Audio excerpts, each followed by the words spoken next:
Good afternoon. Welcome to my daily Facebook Live. Oops, I forgot. I'm going to go without. Say lovey.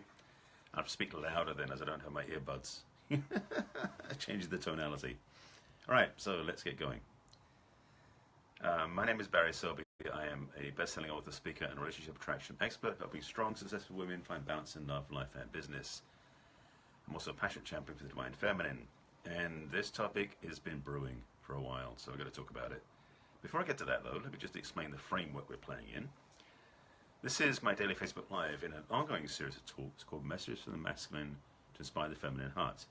This is number 237 in an ongoing series, so there's a lot more of these out there, and more to come. Today's topic is it's a theme that's been brewing for a while.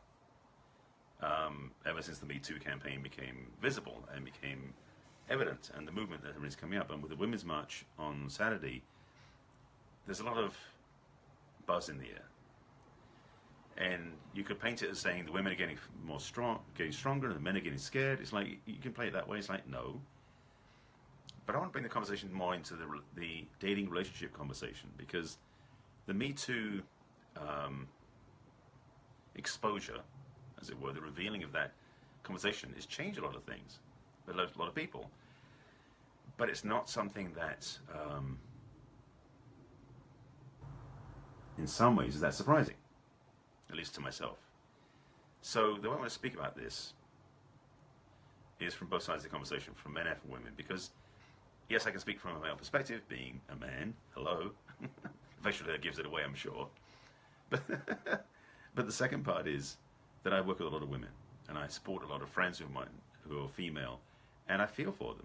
And having dealt with a lot of friends and clients who've been through abuse, have been through sexual trauma with men, family members included, as well as boyfriends or husbands, so I feel for them. So I want to speak to both sides from an ideally elevated and inclusive conversation. I'd rather not be in the againstness camp, because that's very tempting, and in fact I'm in a men's group now, there's a lot of that going on, and so I want to speak to this from a different way. Let's see how it goes, shall we, because I'm just launching this out without any script or plan. So let me put it in this framework. Dating for a long time was a very random experience for people, in the sense there wasn't a framework, a structure, or rule book, although several people wrote rule books which did well and didn't do well. But the point I want to make is that before the Me Too exposure, as I keep calling it, from so many exposure seems to the word, dating was something that just people didn't talk about if things didn't go right. At least not in the sense they made headline news out of it. If the relationship didn't work out, it could be for different reasons. And part of what I'll talk about is, because again, this is selective cases. Not all women get abused, not all men are abusers. Let's be clear about that. In fact, minorities are. But the challenge is that some people, of both sides of the conversation, are painting the other side with a brush that is making everybody look the same. And it ain't. It's not honest, it's not real, it's not respectful, and it's not valid either. So let's go deeper on that. And again, I'm hoping I'm speaking loud enough for you. By the way, if you put any comments on the screen, please let me know, because I want to see responses, comments, thoughts as well. But as I didn't have my earbuds plugged in, I didn't bring it with me to my phone to do the call, to do my Facebook Live. I'm hoping my volume is loud enough you can hear me. Otherwise, you just see me mouth things without any words. So I hope you can hear me okay. That would seem pointless, wouldn't it? In my own dating life, just to put my own history on the table, as it were, I had some wonderful relationships and some not so good relationships. There were ones where sex was amazing, and some where sex wasn't great. But at no point, thankfully, in my history, was there a position where I'm just double checking what I can remember of my own life, where I crossed the line. In fact, to be truthfully, painfully honest, sometimes I had to be encouraged to cross that line. Yeah, I was a reserve sort of guy in my early dating life. So let me own that from that point of view. But there are also women I was in a relationship with who in previous relationships had been really hurt, because they weren't respected, they weren't appreciated, they weren't honored. So how you go about dating, I'm not sure I have the answers to this necessarily, but I want to speak to this until it gets to that point where ideally I can deliver some value of next steps for you if you're a woman or a man, how to proceed in this new paradigm that we seem to be playing into. Let me say this right up front. Assumptions don't work. And wisdom helps. So having your self-awareness. So ladies, let me speak to you first. This is where it's coming from. Be smart. There's been some conversation in a couple of groups, one group in particular, talking about whether there should be permission slips or sexual agreements signed to make sure that everyone's on the same page, which is kind of like the new version in some ways, or the more compact version of the old prenuptial agreements. I mean, it's the same idea where you're signing disclaimers that nobody's going to be hurt by this, or nobody's going to file a claim or argue about this. Has it become that bad that we can't trust each other? Maybe so in some cultures, in some areas. So ladies, let's speak to you first. As I said, be smart, be aware, take care of yourselves. You have wisdom. Now, right away the thought comes up, so let me try and play this out more clearly. Ladies, you have this thing called intuition. It's a skill that almost every woman has innately, not always practiced though. We men have a different version or a different level of experience with that, and it grows as we develop it ourselves. Both of us can develop the skill more and more as we practice with it. Now, backing up just a second. The thought that came up right away with this is, yes, you have intuition. You also have subconscious programming that may have played out many times in past relationships, and maybe in your current relationships, where you put yourself in situations that you don't like. It doesn't matter how loud your intuition is yelling at you going, don't do this, don't do this. You do it anyway because your programming leads you that way. Who's to blame for that? Well, first of all, blaming is pointless. I talked about that last week in a previous Facebook Live. But what you can do about it is to start listening. I'm just looking at teachers. I don't want to give my program, like recommend my programs and stuff, because that's not one of the conversation, but I wanted to put put some things on the table to suggest steps you can take. Listen to your intuition, because it doesn't lie. You may lie to yourself by your own programming, because as all of us have, men and women, we came through programming when we were kids. We came through imprinting by our adult family members and people around us when we were kids. That influenced our dating life when we're adults. That's true for men and women, so get that clear. That's a powerful piece, primary piece, a vital piece of the conversation. Second, if you've looked back at your past relationships, see the same thing happening, that's a clue that you may want to get some help with. This is true for men and women, by the way, both. You know what, let me back a second. When I said talk to women first, erase that. I'm talking to both genders right now. If you look back at your past relationships, see the same pattern, experience, conversation, argument, upset, discord, challenge, hurt, up, whatever those things were, and it happened several different times, several different relationships, that's a clue. And if that's something that's happening in your life, you want to do something about that before you go forward. That's a key, unless you're going to want to repeat the same thing again and again. That was second, third. I keep track of my points. They're not, again, not pre-planned or rehearsed.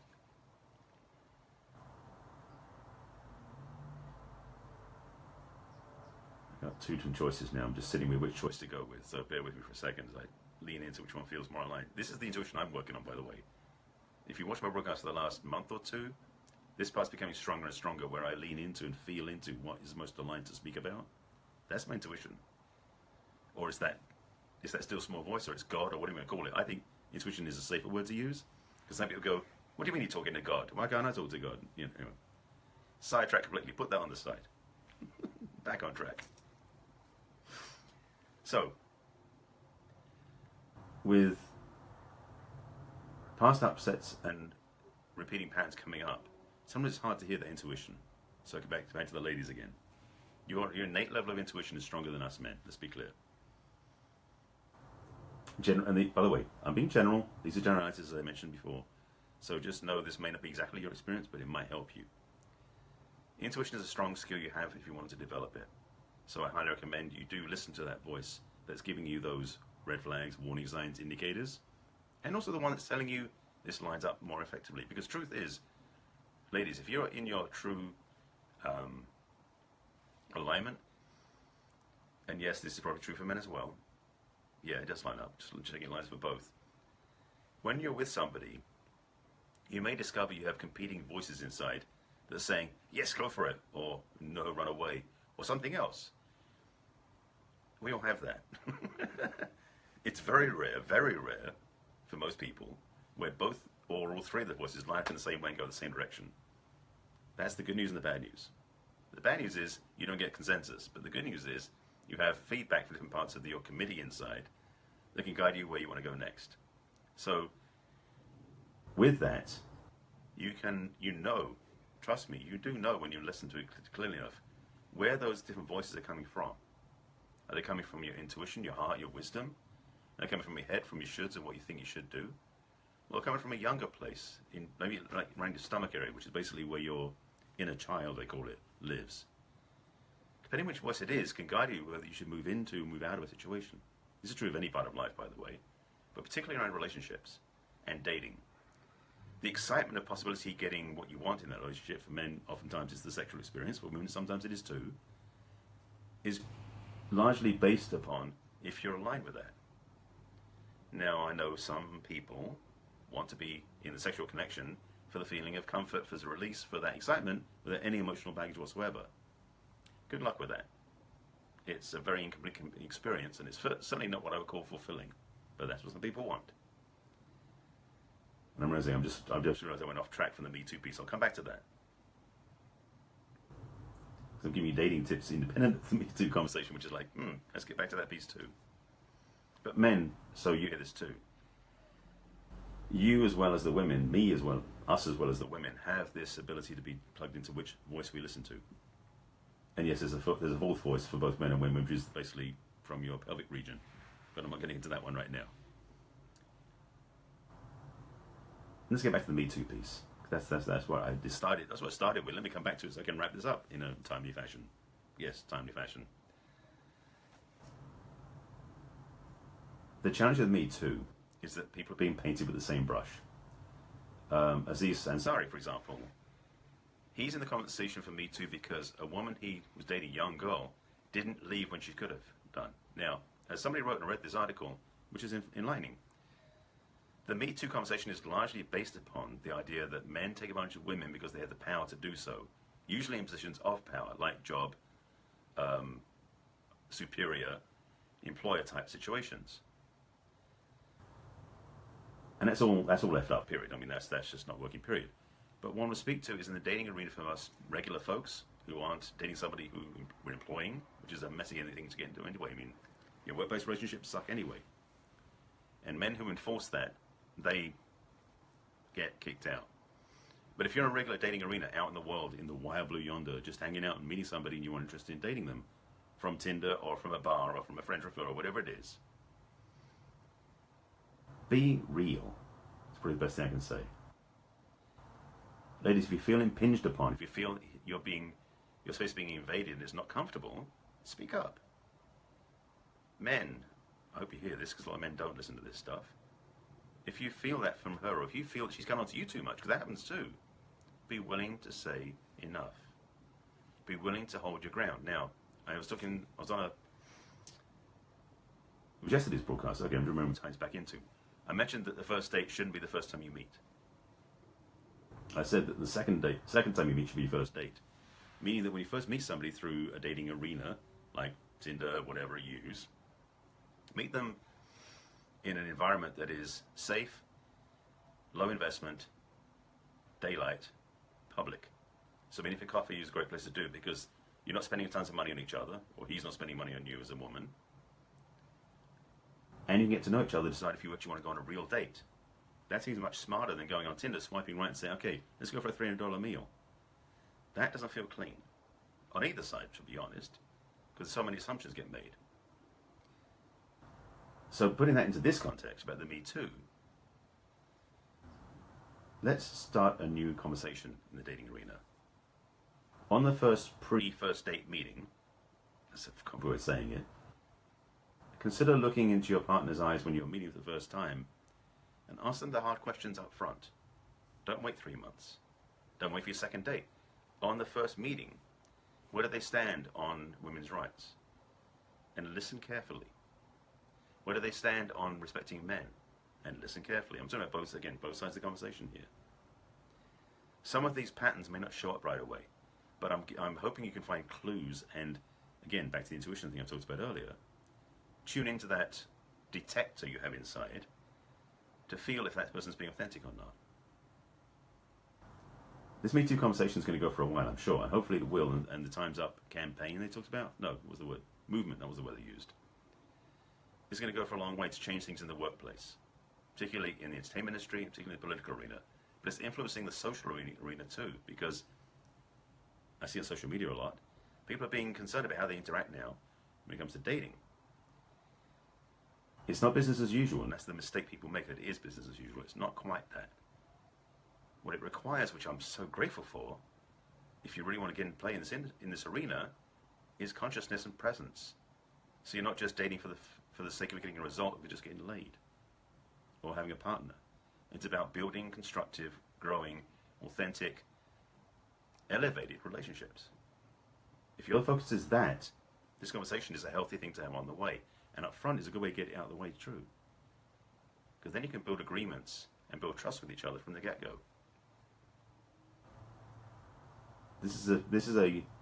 I'm realizing this is a part of a conversation that's going to go further. I can really feel there's another piece of brewing, but it's not ready yet.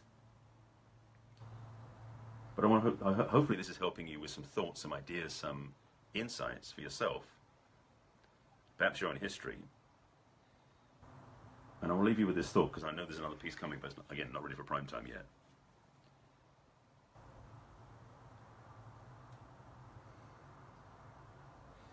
When you go out with somebody else, how present are you with yourself?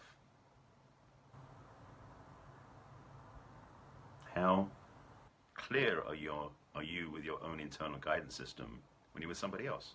Or are you totally enamored by them, or caught up in their eyes and the way they're being and their words?